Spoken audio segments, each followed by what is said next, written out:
Hello l'équipe, c'est Maxime, bienvenue sur Pile et Face. Aujourd'hui, on va voir 5 accessoires que j'utilise tout le temps pour mes tournages, voire même pour mes voyages. Vous allez voir que c'est des objets auxquels on pense pas forcément, mais une fois qu'on les a, c'est hyper dur de s'en passer. Je vous tease un peu, mais vous allez peut-être lâcher un petit billet après cette vidéo, c'est pas sûr. En termes de prix, je suis plus ou moins resté sous la barre des 100 €, sauf un objet, mais vous allez voir que ça vaut à peu près le coup.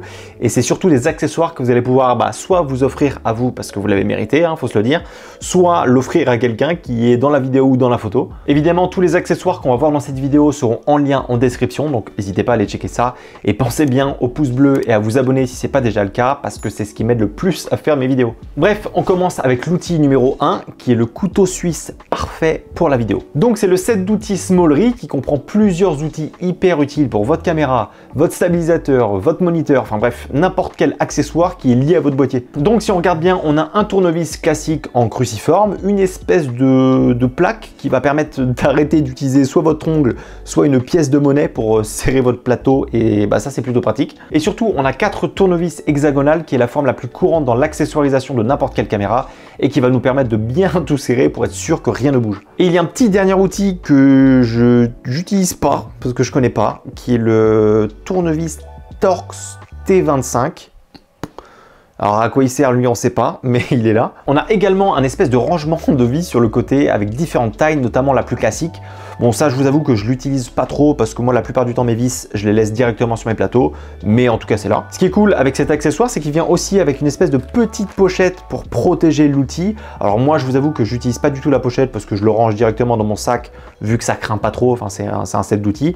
Par contre cette petite boîte là je l'utilise pour mettre soit mes cartes SD, soit des petites babioles qui ont besoin d'être protégées, donc ça c'est plutôt pratique. Alors ce set d'outils coûte 30 € au moment où je tourne la vidéo et moi je vous avoue que je l'emmène partout parce qu'il est tout petit, il est tout léger, je le mets carrément dans mon sac ou même dans ma poche et je l'emmène sur tous mes tournages parce que c'est hyper pratique et c'est surtout que ça m'évite d'avoir 15 outils différents. Là j'ai qu'un seul outil qui fait tout et ça c'est cool. En tout cas cet accessoire je peux que vous le recommander, vous allez voir que ça sera hyper pratique pour vos tournages ou même si vous partez en voyage.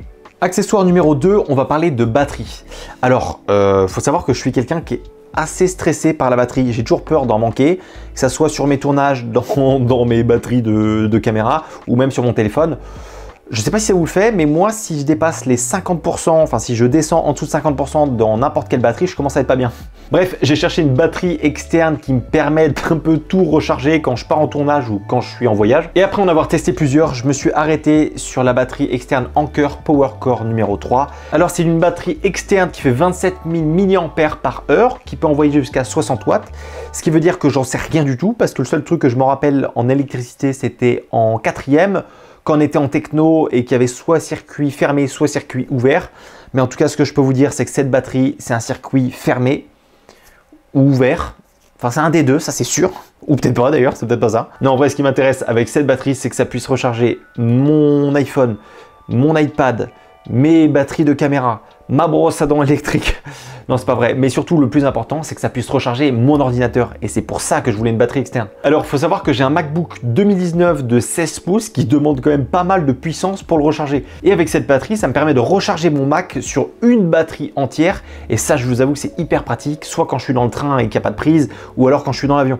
Donc, cette batterie, elle reste assez petite pour la puissance, enfin en tout cas je trouve. Elle pèse 600 grammes, donc ça reste plutôt correct. Elle a 2 ports USB et un port USB type C, donc ça c'est assez pratique si jamais vous voulez recharger plusieurs choses en même temps. Par exemple dessus, je peux recharger mon Mac, en même temps je peux recharger mon iPhone et même mettre mes batteries de caméra à recharger, ça va bien marcher. À titre d'info, si jamais la batterie est pleine, ça me permet de recharger au maximum mon MacBook, ça me permet de faire jusqu'à 5 recharges de mon iPhone et ça me permet de recharger mes batteries de caméra à fond, donc ça c'est plutôt pratique. Aussi, elle se recharge en 2 heures à peu près et bon, à titre d'info, ça met à peu près 1h30 je crois à charger mon Mac en entier. Le seul point négatif pour moi, c'est le fait qu'il n'y ait pas d'écran qui nous indique combien de pourcentage il nous reste sur la batterie.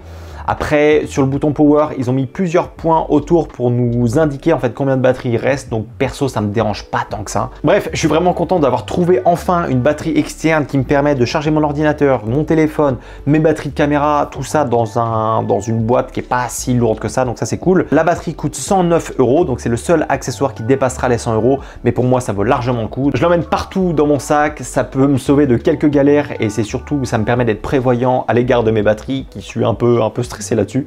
Donc si jamais vous cherchez une solution pour recharger du coup tout ce que vous avez, je vous recommande fortement cette batterie externe. Accessoire numéro 3, on reste dans tout ce qui va être chargeur, batterie et on va parler d'une prise secteur qui est bien puissante. En fait, je voyais souvent avec mon Mac dans mon sac et le problème c'est que du coup je dois prendre le chargeur pour le recharger simplement et il prend beaucoup de place et ça je vous avoue que ça me saoule un peu. Donc j'ai trouvé une solution qui est beaucoup plus petite mais qui est tout aussi puissante pour recharger mon Mac. Cette prise c'est encore la marque Anker qu'on a vu juste avant, encore Anker, waouh, mais c'est pas la meilleure vanne de la chaîne.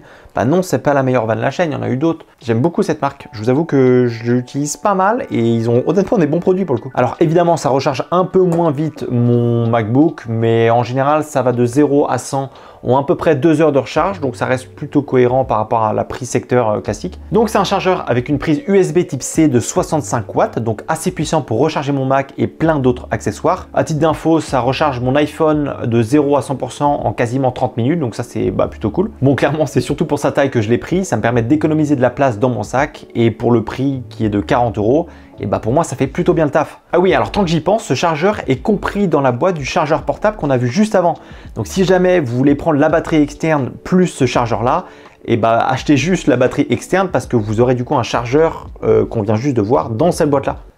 C'est pas hyper clair, hein? Donc si jamais vous prenez la batterie externe qu'on a vu juste avant, pas besoin d'acheter cette prise, sauf si jamais vous en voulez deux, et moi c'est ce que j'ai fait. Parce que perso, moi j'utilise cette prise pour charger mes batteries de caméra, mon iPad, mon Mac, etc. Et vu que c'est des prises USB type C, ça me permet de tout recharger hyper rapidement sans endommager les batteries de mes appareils. Donc moi je vous avoue que j'ai toujours une de ces prises là dans mon sac et je les emmène partout. Accessoire numéro 4, on reste dans les batteries. Non, c'est pas vrai, on va changer un petit peu et on va aller du côté de la lumière et on va parler d'un tube lumineux RGB que je trouve vraiment cool. Alors déjà, un tube de lumière, ça a plusieurs utilités. Soit vous le prenez pour créer une ambiance avec les couleurs que vous voulez, comme là, j'ai par exemple derrière ou qui est mis sur la couleur orange. Vu qu'en général, c'est assez petit, vous pouvez vraiment le glisser partout. Et en plus, ce qui est cool, c'est qu'il y a déjà un diffuseur qui est intégré. Donc ça permet d'avoir une lumière un peu plus diffuse. Donc ça, c'est assez sympa, soit sur les visages ou soit sur les objets. Ou alors, vous pouvez aussi vous en servir pour déboucher certaines ombres dans votre cadre ou même l'utiliser en backlight sur certains plans. Donc perso, j'ai choisi la Godox TL30 qui est donc un tube lumineux LED RGB. Alors, il fait toutes les couleurs que vous avez en tête. Ce qui est cool, c'est que vous pouvez changer la couleur soit sur le tube, soit sur votre application, sur votre téléphone. Évidemment, il fait la lumière blanche classique entre 2700 et 6500 Kelvin, qui est, on va dire, la range normale. Mais il a aussi des modes personnalisés qui peuvent être plutôt pratiques, voire même drôles à utiliser. On peut simuler des éclairs avec la lumière, faire comme si on regardait la TV, ou alors le grand classique, faire la voiture de police.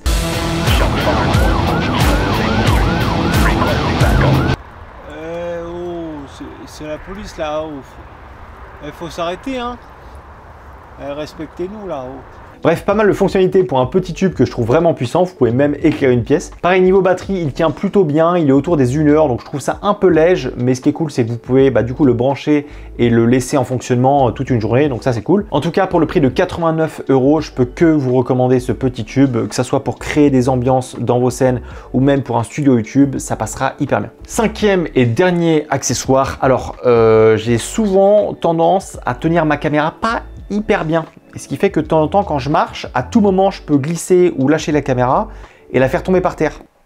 Donc je me suis acheté une petite Dragon que je mets surtout quand je suis en voyage ou alors quand je suis en presta et que c'est un petit peu run and gun, donc il y a du mouvement, il faut que je bouge beaucoup. Comme ça me permet déjà d'être plus serein et si jamais par grand malheur je fais tomber ma caméra, au moins elle va rester accrochée à mon bras et ça je vous avoue que c'est hyper rassurant. Donc la Dragon que j'ai prise, c'est la Peak Design Cuff et la raison pour laquelle j'ai choisi cette Dragon parmi les dizaines qui existent, c'est que déjà c'est hyper solide, hein, il n'y a pas d'histoire d'embouts qui vont péter parce que la marque est un peu fait pour ça, mais c'est surtout que je vais pouvoir détacher hyper facilement la Dragon si jamais j'en ai envie. En fait, Peak Design ont un système de quick release qui fonctionne hyper bien. Vous avez juste à pousser l'embout et ça va enlever directement votre caméra de la Dragon et pareil pour la remettre, c'est hyper facile. Et puis même visuellement, je trouve ça beaucoup plus sympa. Pour le prix, ça coûte 29 € et ça permet d'être beaucoup plus serein et au cas où si jamais il y a un problème, au moins vous êtes assuré de garder votre matos parce que si jamais vous le faites pas et que vous faites tomber votre boîtier à plusieurs milliers d'euros, vous pleurez et ça vous pourrez rien y faire. Voilà, c'était 5 accessoires que j'utilise très souvent et que j'emmène tout le temps avec moi dans mon sac. Dans tous les cas, je vous mets tous les liens en description. Si jamais la vidéo vous a plu, pensez au like et aux commentaires, c'est ce qui m'aide le plus. Et puis je vous dis à la semaine prochaine pour une prochaine vidéo. La bise!